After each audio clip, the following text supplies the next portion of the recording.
Hello, hello. Hey, everybody. I'm Max Ufberg, Senior Editor at Fast Company.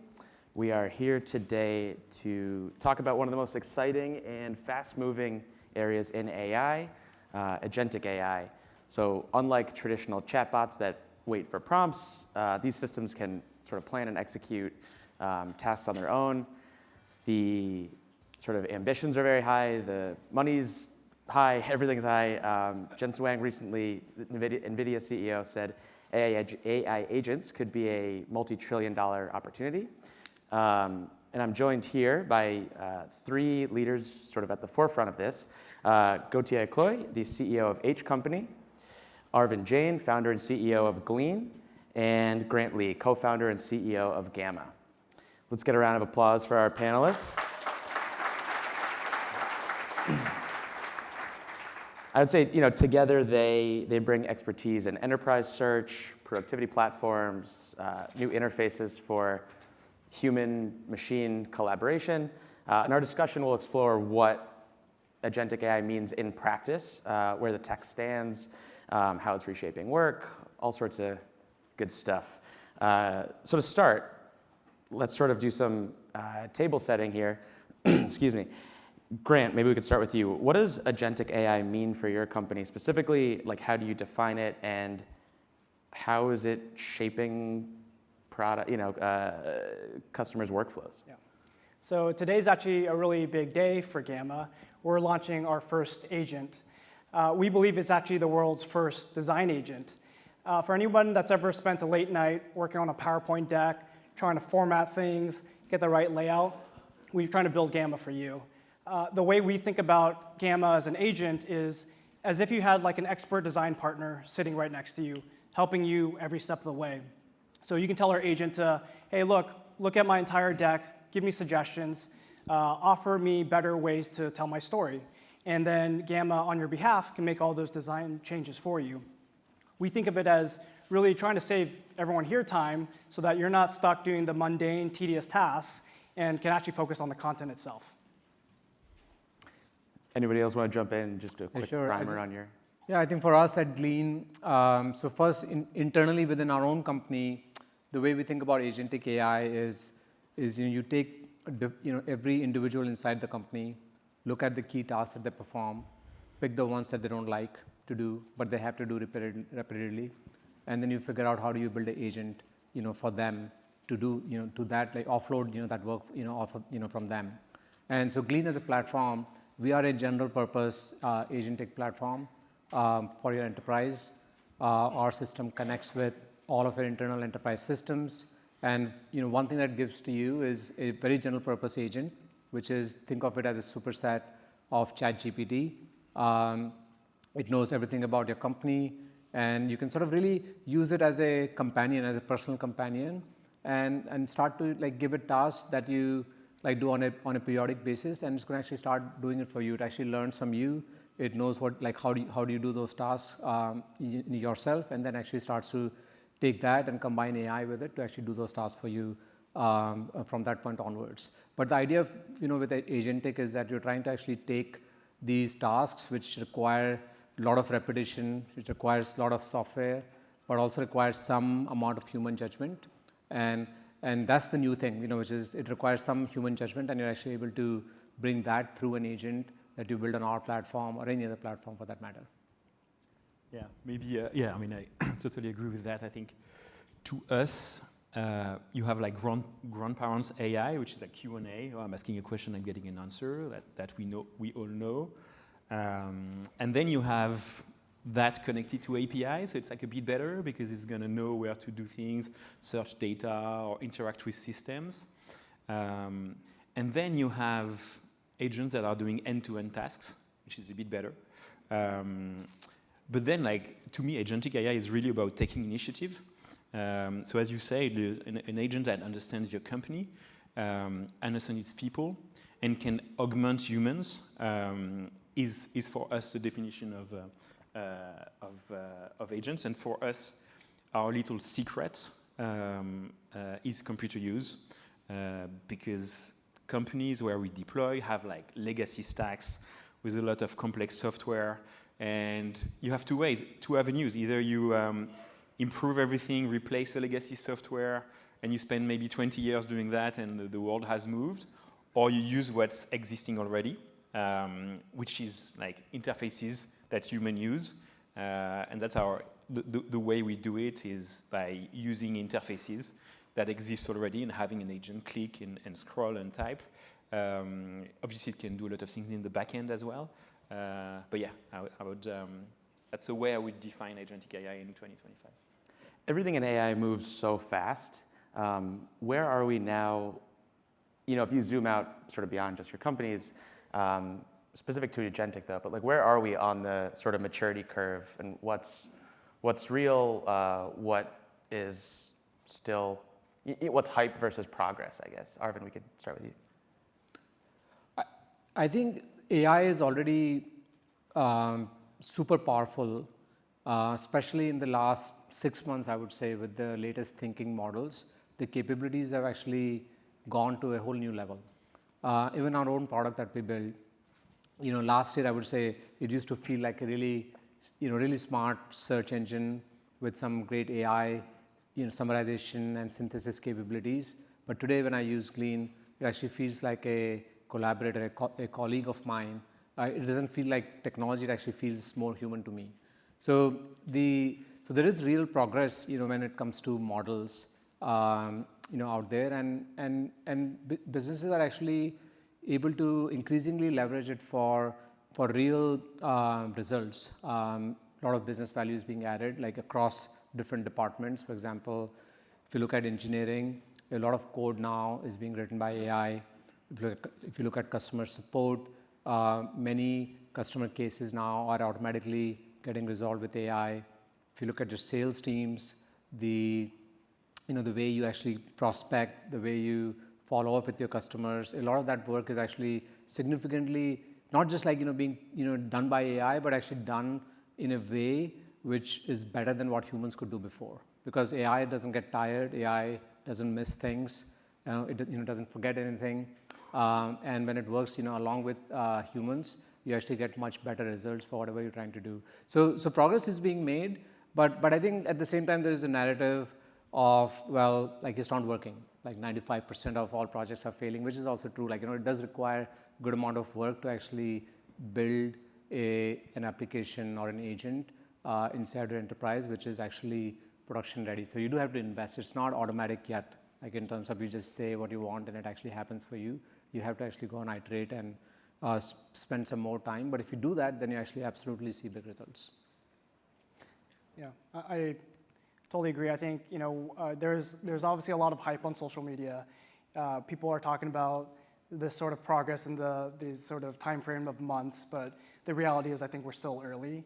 I think I am much more sort of aligned with, you know, what Andre Karpathy is saying. This is like the decade of agents, and like we're just getting, you know, started here. It really is about how can we continue to increase the capabilities. And I think there are certain industries, use cases, where, you know, customer success, coding, it already makes sense.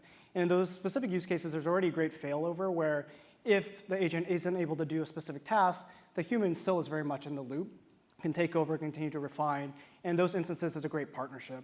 I think other applications when you're going to this agent expecting like an expert, but you're getting an intern, well, we're not quite ready yet, right? Like it's not ready for prime time. And I think we're gonna see a lot more of that certainly evolve and mature, and you know it's going to be a multi-year journey that we're going on. Yeah, for sure. I say I usually say to my customers, look, you can have a junior member of the team that's going to be working all day long and all night long and not going to take a cigarette break. Or I'm from France, so but you guys do other things, I'm sure. And so that's like the level we are at. I think like recently models have become much better. And so with some work, so like we send our forward deployed engineers to our customers to improve the models locally. With some of that work, you can make these junior people very good at one specific task. So I think it's not working 100% of the time. But for those who have companies in the room, I think like it's really about experimenting where it works and where it doesn't work in your company, and improving the models from your ground experience that you can take a step ahead of your competitors, or if we talk about countries, ahead of like our competing nations. Maybe I'll start back with you again here, Gautier, but like, I'd love to drill down a little bit on these sort of use cases. When does it make sense to deploy a specialist agent versus a generalist, and how should companies think about those trade-offs? Yeah, it's a really good question, and it's a good question we get a lot from our customers. I'm going to give you an answer that's valid today. Maybe in 2 months it's not going to be valid anymore. But we see generalist agents are as very good as experimenting, doing research projects, seeing what works well or not.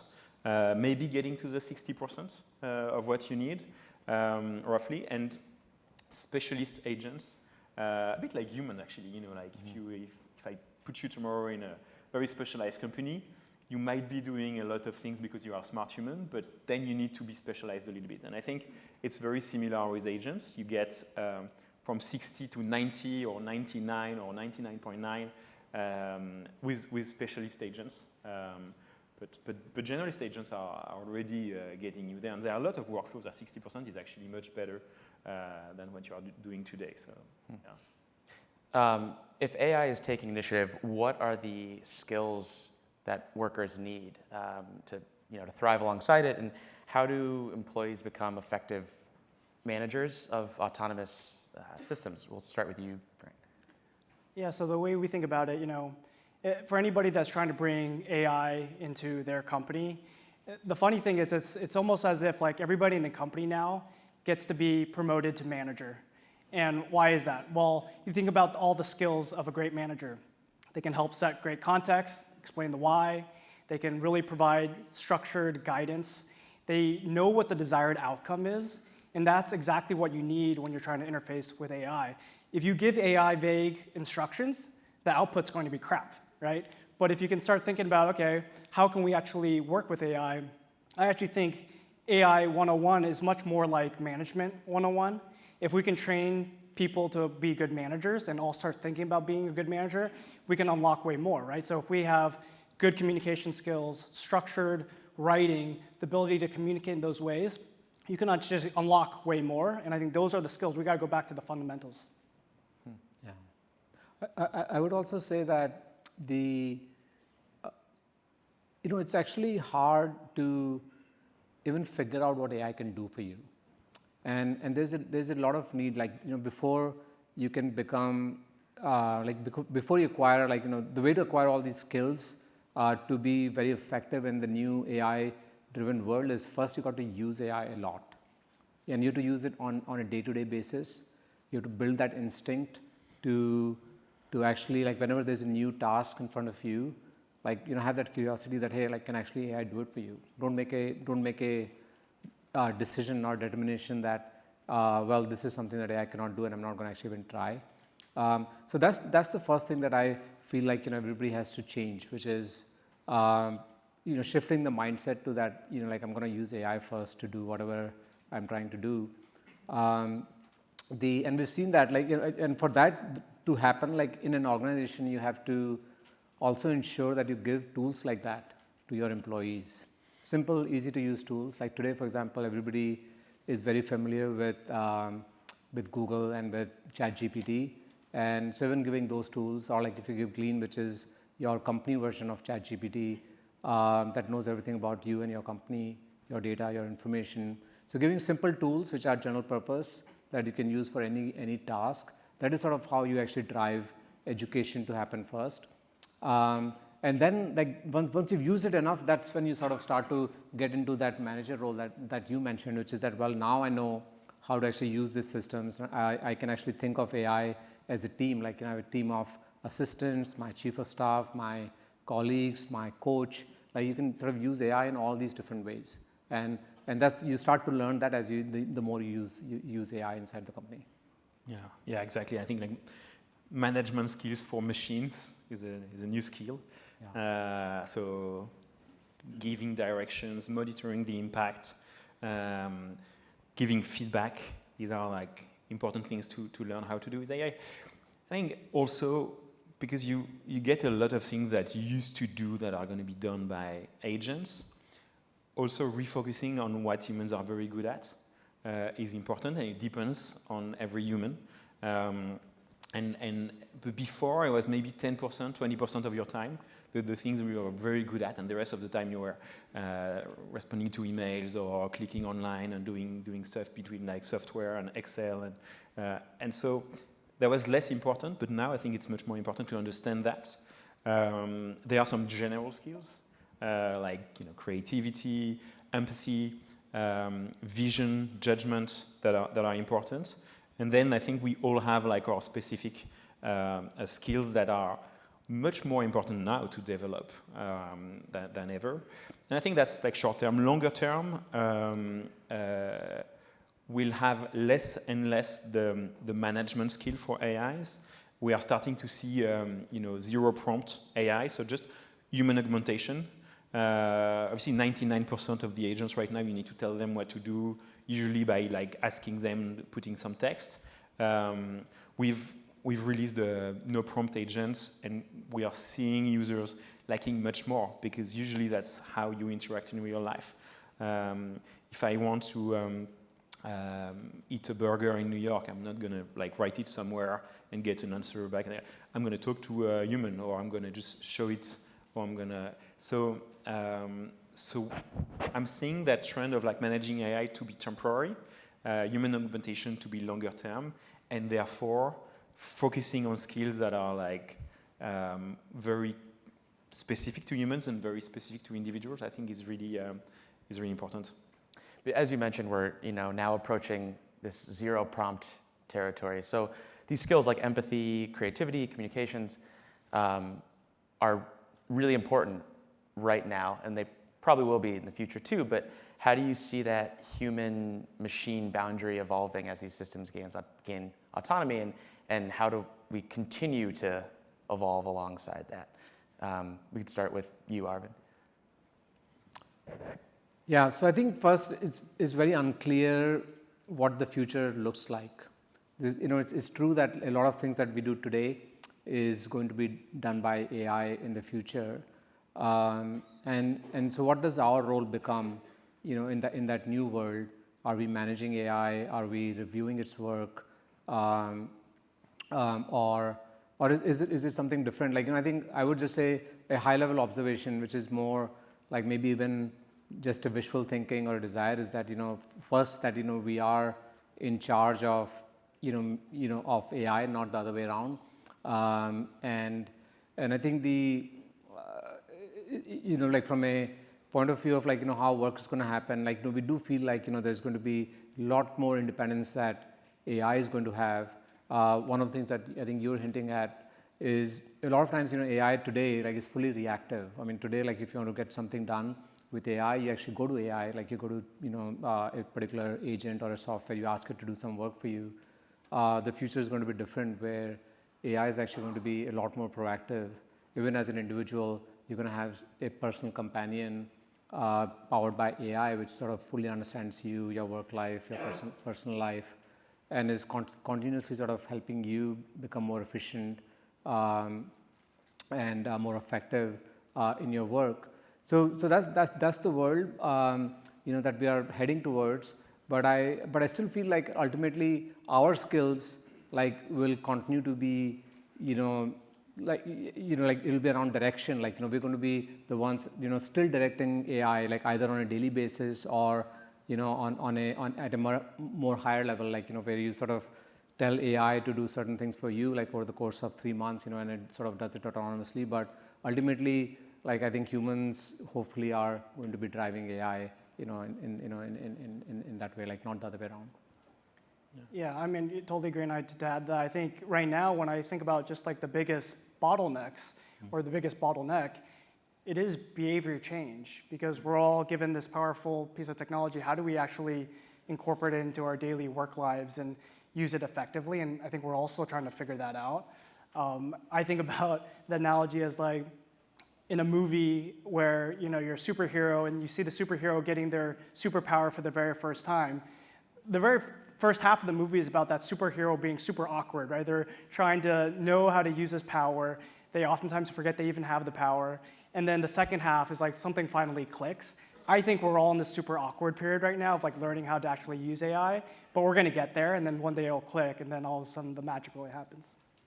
Yeah, I mean, interactions between human and machines, as you say, like it's really key, right?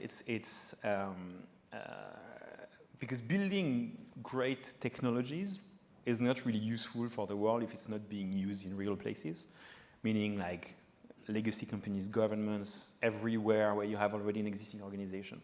So it's not about only building the best technology, it's about having humans use it and use it to its fullest, and use it even if you're not technical, if you are, any demography, any level of motivation, that's really important. And interaction between the human and the machine is really the key. Like we all have, a smartphone. A lot of them come from a company with a fruit. They've been very good at nailing that human interaction, and nobody was forced to use it. Your company didn't say, okay, now you need to use it. Like, we wanted it. And I think that's what we want with AI as well. We are focusing at each company on the human interface with that purpose. And how do you do it? Well, for millions of years, we evolved building ways to communicate. So some of these ways were just to survive. Some of these communication ways were, to find the perfect partner. But also some of them were to build what we've built. So like collaboration at scale with a lot of humans, economies. And it's not really by writing text that we did that. It's not even by talking. Talking is 20% of the information is conveyed by talking. It's a lot of like how you move your head, how you pose, and so all these things that are not even invented by us, but just arrived by like millions and millions of years of evolution, I think are very important to integrate in AI. Otherwise, you're going to have a frustrating experience between agents and between humans. So yeah, I think that's like a real key element in agent deployments. I want to switch gears for a second here and talk about product design. Grant, you mentioned earlier that you guys were investing heavily in product design early on. So can you tell me, and that's not always the norm, I think, why was that choice critical? Yeah, I think a lot of AI companies are trying to fundamentally change how we interact with software, right? And so when you think about product design, it's really trying to understand the users' problems, how can we help them along the way? And when I think about what we're trying to do today, we're trying to reimagine sort of new surface areas, new user interfaces for people to work with, and that requires a really heavy investment for us into product design. I think that's why early on we actually, I would say, over-indexed perhaps, and we were, at one point, 25% of the team was product designers. We felt like that was the right investment. I think it's allowed us to kind of lay the right foundation. And has that been your experience across your respective companies as well? Yeah, so Glean, our mission is to be that human AI interface. As AI becomes more and more powerful, we want to be that place which is where an enterprise worker goes and gets leverages that capability of AI.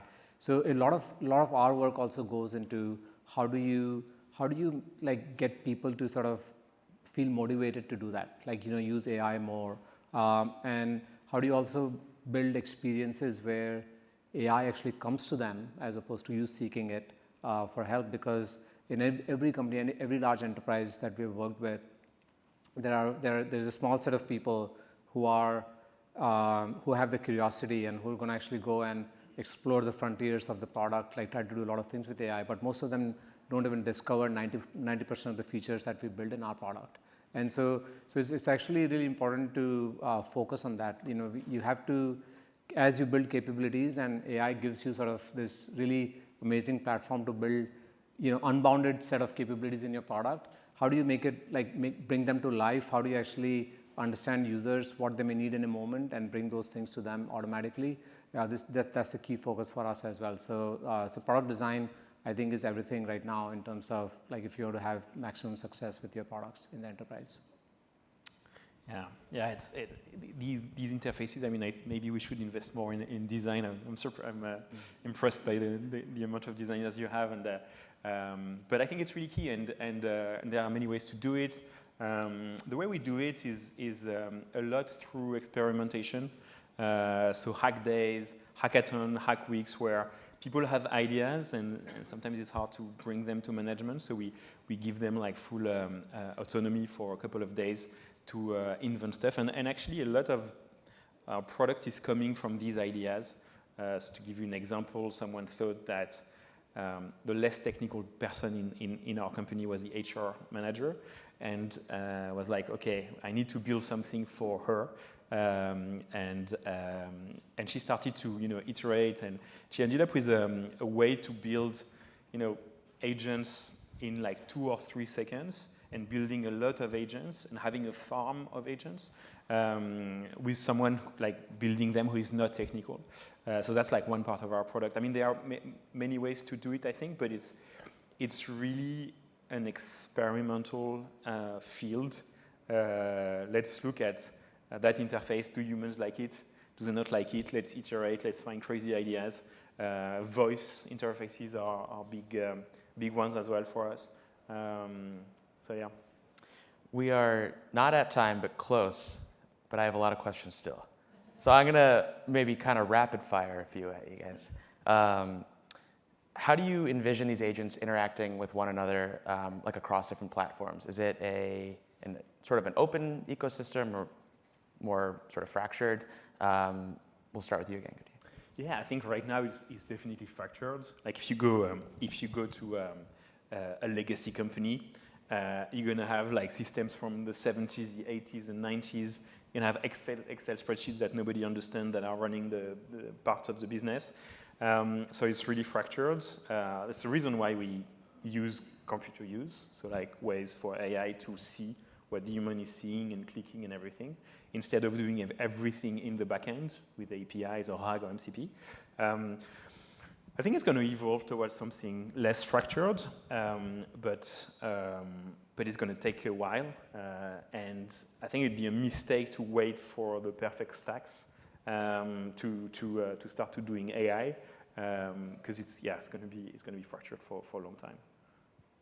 Yeah, I would actually add to that. I think AI agents is an area where interoperability has been a consideration from day one. Like I've never seen, in the past trends of technologies where interoperability and focus on it has been so high so early in the journey. So I mean, there are great standards, with MCP, with A2A. It's actually becoming easier and easier for an agent that you build in one platform to work with an agent in the other one. So it's actually quite encouraging, like how the industry is actually evolving on that front. And in fact, like even as customers, as we're seeing a lot of demand from enterprises. They won't actually go and buy a product unless if you're actually building it in a way that's compatible.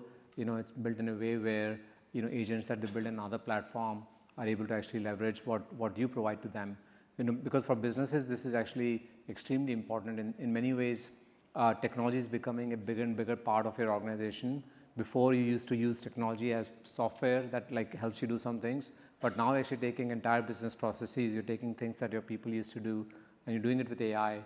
So depending on proprietary technology is actually no longer an option for any enterprise. Yeah, we really hope that it is an open system. To your earlier question around generalist agents, specialist agents, they're both going to exist, and I think the real magic happens when they can work together. Arvind and I were just talking in the back. We're thinking like, okay, for like a general enterprise agent to be able to understand all of a company's knowledge, to be able to partner with Gamma, a visual storytelling agent, that's where a lot of goodness can come about, where you're combining that knowledge, giving people a way to communicate it effectively, and we really hope that that's really where the future lies. Well, that is time.